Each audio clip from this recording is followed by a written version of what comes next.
आप सभी को गुड मॉर्निंग। बायोलॉजी की क्लास जो कल से प्रारंभ हुई है, आज हम दूसरे क्लास के बारे में बात करेंगे। जैसे कि कल हम लोगों ने पढ़ लिया था कि सबसे लंबी कोशिका किसकी होती है। तो सबसे लंबी कोशिका के बारे में हम लोगों ने पाया कि ब्रेन की सबसे लंबी कोशिका होती है। ठीक है, ब्रेन की कोशिका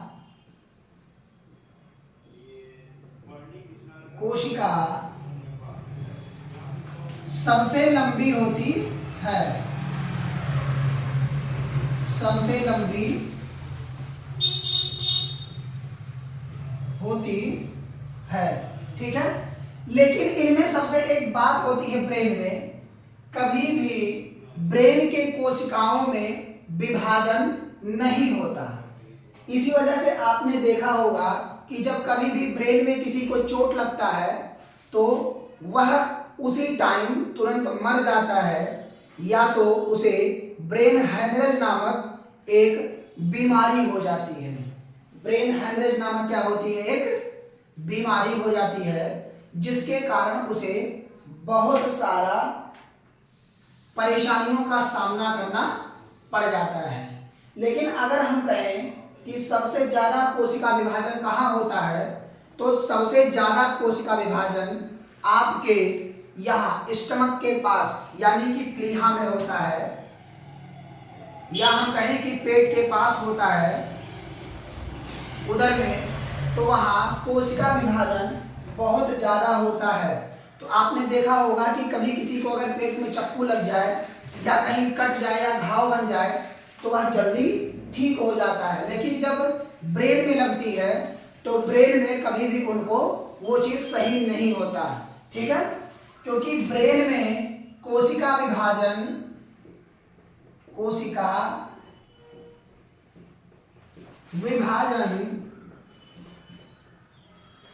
जन्म लेने के बाद नहीं होता।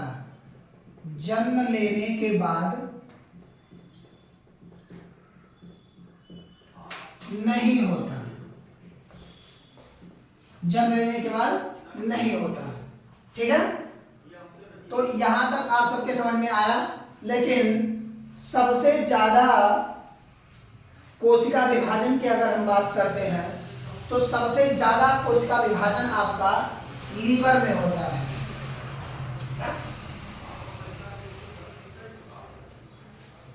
लीवर में सबसे ज्यादा कोशिका विभाजन होता है।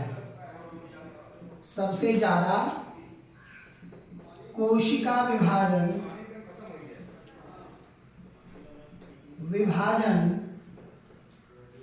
होता है। ठीक है, लीवर में सबसे ज्यादा कोशिका विभाजन होता है। ठीक है, इसीलिए जब कभी भी ब्रेन में अर्थात दिमाग में कभी भी चोट लगती है तो हम लोगों को ब्रेन हैमरेज नामक एक बीमारी होती है। ब्रेन हैमरेज नामक बीमारी हो जाती है। बीमारी हो जाती है। ठीक है, लेकिन जो ये हमारा सर है ना, ये सर कई तरह से पूरी तरीके से ढका हुआ होता है कि मान लिया अगर कोई नॉर्मल वे में मारता है तो असर नहीं करता फिर, लेकिन अगर कोई तेजी से मार दे, किसी ईंट से मार दे ऐसा कि जिनमें घाव लगने का डर हो और ज्यादा तेजी से लगे, तो ये जो ऊपर की खोपड़ी होती है पूरी तरीके से टूट जाती है। तो टूटने के बाद अंदर जब वो घाव पहुंचता है तो हमारे ऊपर के मस्तिष्क का जो एरिया होता है ऐसे इस तरह बना हुआ, ठीक है, इसके नीचे हमारा दिमाग पूरे तरीके से सुरक्षित होता है। लेकिन ये ऊपर की हड्डी पे ही चोट लगता है, जिसके कारण कभी भी असर जल्दी नहीं होता। लेकिन अगर कोई तेजी से मार देता है और इस हड्डी को पार करके या यहाँ पहुंचता है तो यहाँ लगने के बाद देखेंगे कभी कभी दिमाग में लगने के बाद कोई पागल हो जाते हैं, यानी कि सनकी टाइप के, उनको किसी चीज का ध्यान ही नहीं रहता कि अगर उन्हें मार्केट में कोई चीज लेने के लिए भेज दिया जाए तो जाते हैं कहीं और लाते हैं कुछ और। तो उसी तरह से क्या होता है कि उनके दिमाग में चोट लगने के कारण उनकी याददाश्त पूरे तरीके से गायब हो जाती है। और अगर ज़्यादा तेजी से लग जाता है तो ऑन स्पॉट व्यक्ति का वहीं मृत्यु हो जाता है जहां उसका एक्सीडेंट होता है। इसीलिए कहते हैं हेलमेट लगा करके चलना ज़्यादा जरूरी होता है, जिससे दिमाग में चोट ना लगे।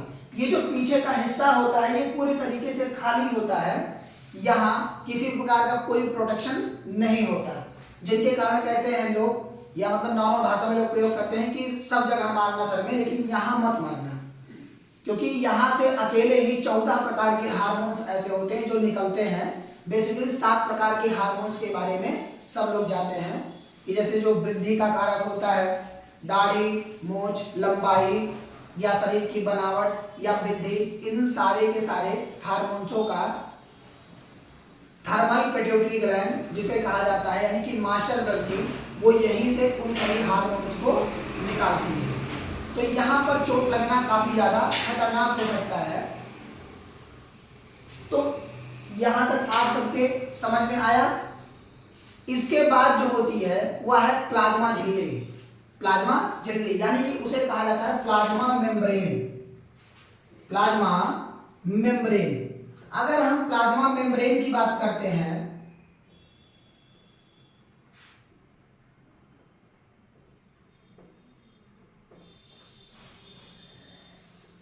कोशिका झिल्ली, कोशिका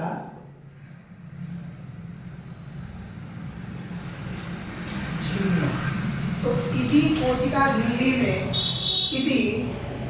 झिल्ली में हमारे न्यूक्लियस, गोल्गी काय, vacuoles, lysosome, centrosome, mitochondria, endoplasmic reticulum, ये सारे के सारे इसी में एक द्रव्य द्वारा, जिसे कहा जाता है कोशिका द्रव्य, जिसे क्या कहा जाता है, कोशिका द्रव्य, उसी कोशिका द्रव्य के माध्यम से एक दूसरे से जुड़े हुए होते हैं।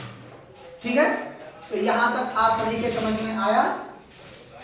अब इसके आगे हम लोग चलते हैं कि हम देखते हैं कि कोशिका झिल्ली में कौन कौन से तरह के क्या क्या चीज उसमें विद्यमान होते हैं। ठीक है, तो अब इसके आगे यहां तक आप सभी के समझ में आ गया।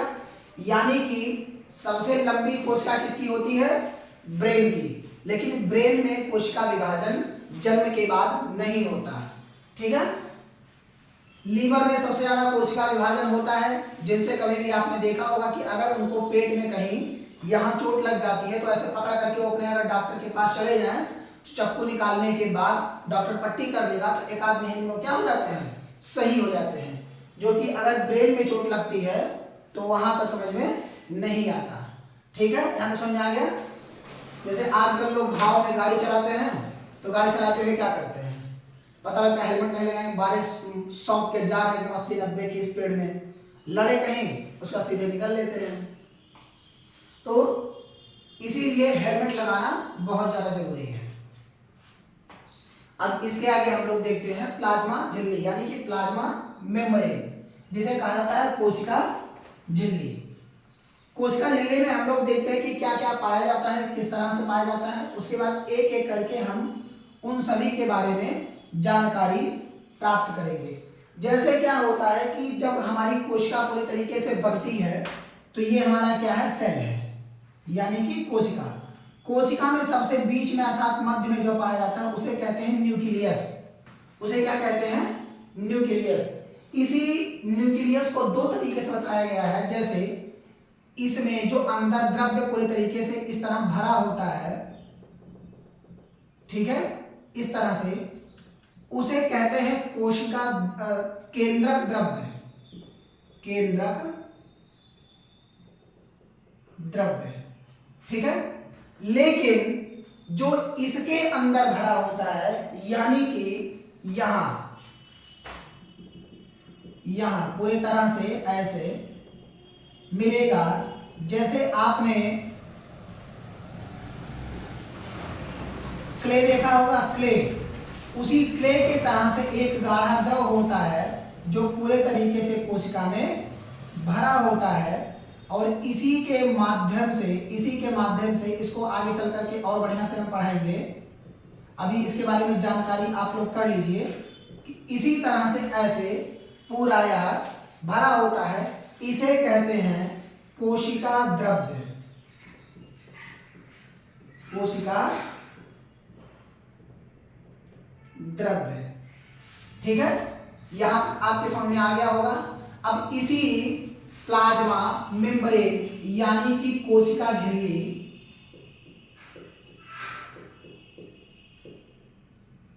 कोशिका झिल्ली, इसके बारे में पढ़ना है। इसी कोशिका झिल्ली के अंतर्गत, इसी कोशिका झिल्ली के अंतर्गत ही सारी चीजें पाई जाती है। ठीक है, कोशिका झिल्ली इसी को ही कहते हैं, कोशिका झिल्ली। झिल्ली तो सबसे बीच में जो होता है उसे हम कहते हैं न्यूक्लियस। उसे क्या कहते हैं? न्यूक्लियस। इसके ऊपर सबसे मध्य में होता है जिसे कहते हैं हम माइटोकॉन्ड्रिया, जिसे हम क्या कहते हैं? माइटोकॉन्ड्रिया। ठीक है, उसके बाद होता है राइबोसोम। राइबोसोम के बाद होता है गोल्गी बॉडी। उसके बाद होता है वैक्यूल्स। उसके बाद होता है एंडोप्लाज्मिक रेटिकुलम। उसके बाद होता है सेंट्रोसोम। फिर होता है लाइसोसोम। ठीक है, यानी कि mitochondria, ribosome, Golgi body, endoplasmic reticulum, vacuoles, lysosome और सेंट्रोसोम, ये आपके यानी कि सबसे पहले क्या पाया जाता है? माइटोकॉन्ड्रिया। माइटोकॉन्ड्रिया। माइटोकॉन्ड्रिया के बाद दूसरा जो होता है वह है गोल्गी बॉडी। Golgi body. ठीक है, दूसरा जो होता है वह आपका होता है वैक्यूल्स। वैक्यूल्स और इसी वैक्यूल्स के बाद पाया जाता है एंडोप्लाज्मिक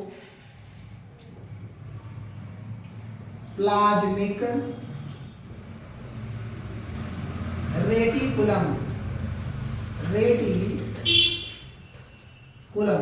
ठीक है, एंडोप्लाज्मिक रेटिकुलम और एंडोप्लाज्मिक रेटिकुलम के बाद पाया जाता है सेंट्रोसोम।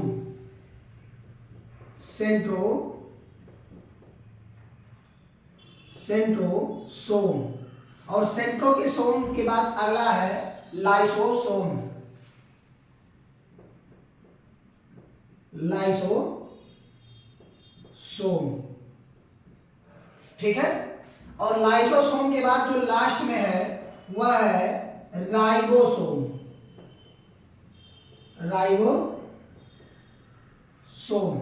ठीक है, इतनी चीजें हमारे कोशिका के अंदर पाई जाती हैं और इनमें मुख्य इन सबके सहायक के रूप में जो कार्य करता है, यानी कि जो सबके आज्ञा चक्र के रूप में कार्य करता है। जैसे आपने सुना होगा ना कि आपके घर में क्या होंगे? पिताजी होंगे, माताजी होंगे, दादा, बाबा, दादी, सभी लोग होंगे। ठीक है, तो क्या करते हैं? अगर बाबा होंगे तो बाबा पूरे घर पे क्या चलाते होंगे? आदेश, कि ये मानना है, इस तरह से मानना है, इस तरह से कार्य करना है। चाहे वो आपके पिताजी होंगे या चाचा होंगे, चाहे जो होंगे, तो उनके आदेश का पूरे घर में सब लोग क्या कर रहे होंगे? पालन करते होंगे। और उसी पालन के आधार पर सारी चीजें आपको मिलती होंगी, यानी कि उन्हें क्या कहा जाता है? आदेश वाहक। तो उसी आदेश वाहक के रूप में इनमें आदेश देने का कार्य कौन करता है? न्यूक्लियस। आदेश देने का कार्य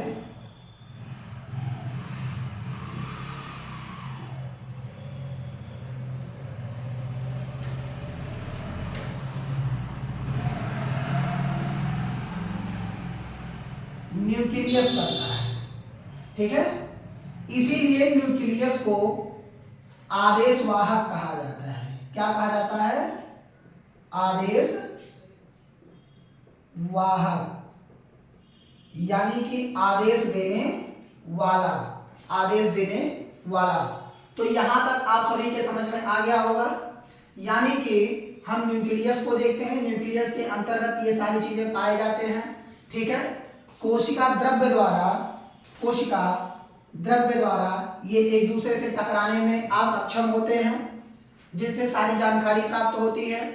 उसके बाद कोशिका झिल्ली में ही सारे एक साथ बंधे होते हैं और केंद्रक द्रव्य सिर्फ न्यूक्लियस में ही होता है। इसी न्यूक्लियस में आगे चल करके जीन होगा, क्रोमोसोम होगा। इसी क्रोमोसोम में डीएनए के अंदर जीन, उसके बाद डीएनए ही चेंजिंग होकर के आरएनए बनाता है।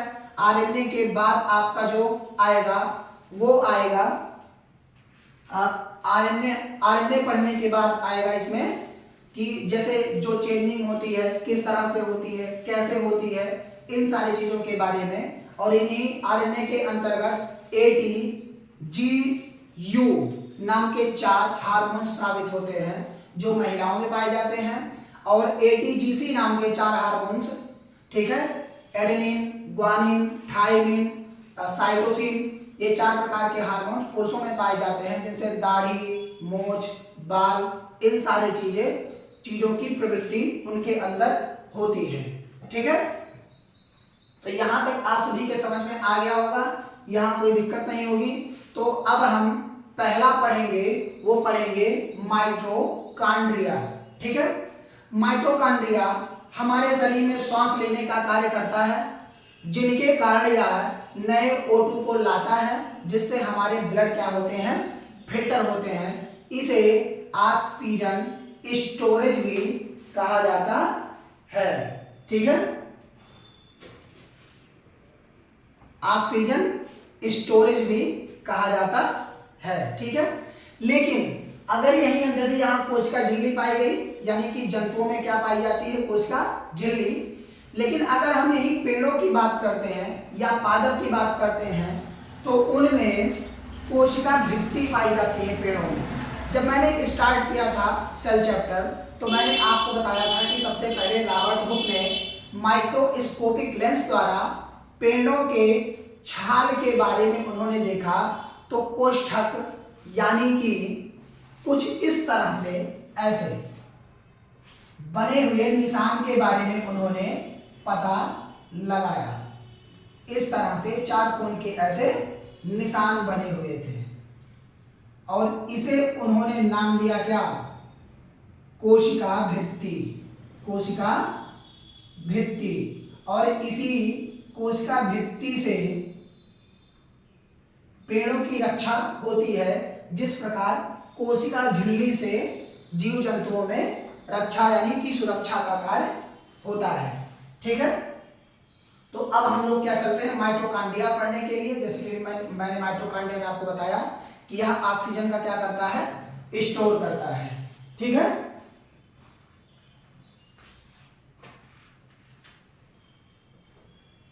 ये आप लोग नोट कर लीजिए।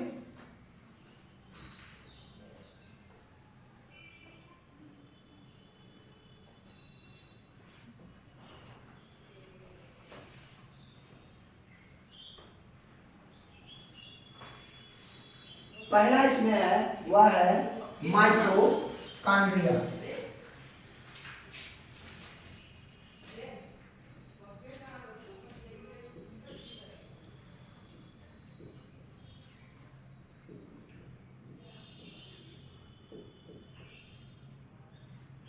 माइटोकॉन्ड्रिया, ठीक है। अब इसमें माइटोकॉन्ड्रिया के बारे में हम लोग पढ़ते हैं। ठीक,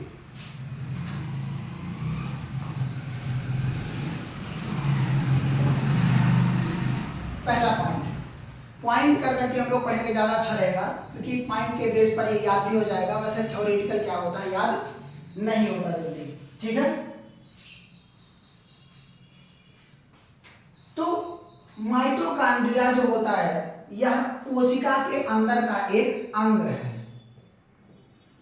कोशिका का एक क्या है, ये अंग है जो इसी के अंदर यानी कि कोशिका के अंदर क्या करता है, पाया जाता है। कोशिका के अंदर पाया जाता है, जो कोशिका के अंदर ऑक्सीजन के कमियों को दूर करता है, ऑक्सीजन के कमियों को दूर करता है। यानी कि दूसरे पॉइंट में हम लिखेंगे कि यह ऑक्सीजन के लिए सहायक होता है। ठीक है, यानी कि O2 की कमी को क्या करता है, दूर करता है, दूर करता है। ठीक है, यानी कि यह O2 के कमी को दूर करता है, यानी कि यह श्वसन का कार्य करता होगा, श्वसन का कार्य करता है। ठीक है, तो फेफड़े में यह जो है, आगे तीसरे पॉइंट में आप लोग लिख लीजिए कि यह O2 को फेफड़े में ले जाता है, फेफड़े में ले जाता है, ले जाता है। यानी कि फेफड़े में ले जाने का कार्य O2 का किसका है, माइटोकांड्रिया का।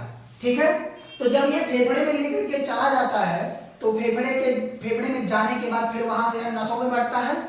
तो यानी कि अगर माइटोकांड्रिया इसमें लेकर के सांस को गया है, तो यानी कि अगर ऑक्सीजन को लेकर के आप फेफड़े में गया, तो यानी कि नसों में भी लेकर के जाएगा, तो यह नसों में पूरे तरीके से बांटने का कार्य करता है।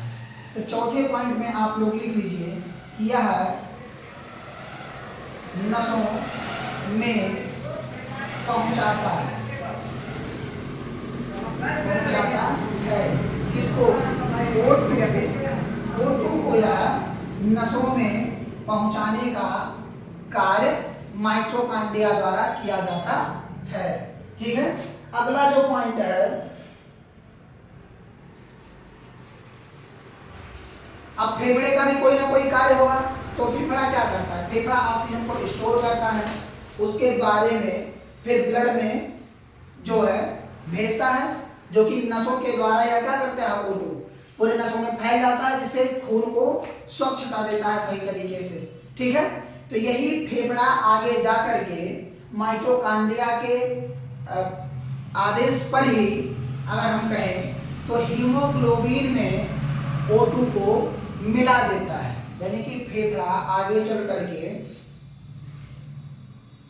हीमोग्लोबिन में मिला देता है, यानी कि हीमोग्लोबिन भी सहायक होता है।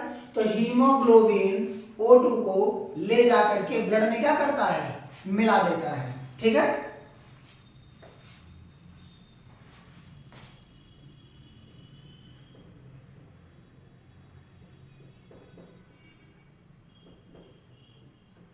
अब इसमें जब हीमोग्लोबिन हम पढ़ाएंगे, हीमोग्लोबिन के बारे में बताएंगे पूरी तरह से, तो उसके बाद ध्यान कर देंगे ये हीमोग्लोबिन ही जो है खून में ऑक्सीजन ले जाने का कार्य करता है, O2 ले जाता है।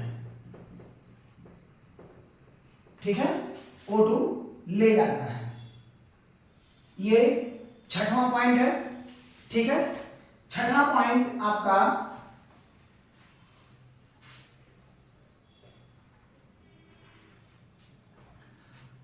एक चीज आप देखिए, कभी भी आपने ये देखा होगा कि जैसे पुरुषों में क्या होता है कि इनको कोई भी कार्य करने के लिए कम से कम मेल पर्सन में 2400 किलो कैलोरी ऊर्जा की आवश्यकता पड़ती है, जिनसे कि पुरुष वर्ग सारा का सारा कार्य करके पूरी तरह से क्या करते हैं, सही रहते हैं, यानी कि दिन भर कार्य करते हैं फिर भी थकते नहीं हैं। लेकिन महिलाएं क्या है, महिलाओं को अगर हम फीमेल की बात करते हैं तो इन्हें 1600 किलो कैलोरी ऊर्जा की आवश्यकता होती है पूरे दिन भर में कार्य करने के लिए। ठीक है, तो आप देखते होंगे कि कभी जब दिन में कार्य करके सारी महिलाएं थक जाती हैं तो वह कहती हैं अब हमारी शरीर उठने भर का नहीं, और बिस्तर पे जाकर के पूरी तरीके से गिर जाएंगे। ऐसे पुरुष होते हैं जब उनकी पूरी पावर यानी कि 2400 किलो कैलोरी ऊर्जा पूरी तरीके से खत्म हो जाती है तो क्या करते हैं, अपने आप को असहाय फील करते हैं और कहेंगे आज मैं बहुत थक गया हूँ, मेरा सर दुख रहा है, मुझे कुछ करने का मन नहीं कर रहा है। तो ऐसे में सारी की सारी चीजें क्या होती हैं उनकी, यानी कि अगर कहीं स्टेमिना, पावर जनरेट करने की क्षमता, करने की क्षमता, यानी कि किसी कार्य को करने की क्षमता उनकी क्या होती है, पूरी तरीके से कम हो जाती है। तो उसी में महिलाओं में हीमोग्लोबिन जो होता है ये काफी कम पाया जाता है। महिलाओं में हीमोग्लोबिन कम पाया जाता है। लेकिन माइटोकॉन्ड्रिया जो होती है हमारी कोशिका में, यह मैंने पहले बताया आप लोगों को कि यह श्वसन का कार्य करती है। माइटोकॉन्ड्रिया हमारे शरीर में क्या करती है? श्वसन का कार्य करती है। ठीक है, तो ये माइटोकॉन्ड्रिया आप लोगों का कंप्लीट हो गया। अब इस माइटोकॉन्ड्रिया के बाद हम लोग जो दूसरा टॉपिक पढ़ेंगे वो क्या है? माइटोकॉन्ड्रिया के बाद क्या पढ़ना है? क्या हम लोग लिखे थे? Golgi body. ठीक है, क्योंकि माइटोकॉन्ड्रिया के जस्ट बाद क्या है? Golgi body. ठीक है, तो गोल्जी बॉडी हम लोग अब इसके बाद कल पढ़ेंगे। ठीक है, ये वीडियो किसी भी एग्जाम के लिए यूपी पीसीएस से लेकर के आईएएस तक, उसके बाद रेलवे, एसएससी, बैंक, कहीं भी यदि साइंस से क्वेश्चन आपको पुटअप होते हैं बायोलॉजी से, तो किसी भी प्रकार के क्वेश्चन को आप सॉल्व करने में, किसी भी एग्जाम, वनडे एग्जाम में, यानी कि अगर नीट की भी आप तैयारी करते हैं तो उनमें भी यह आप सभी के सहायक होगा। तो ज़्यादा से ज़्यादा लाइक करें और हमारे चैनल को जरूर सब्सक्राइब करें और ऐसे वीडियो हमेशा प्राप्त करते रहें। Thank you and most welcome.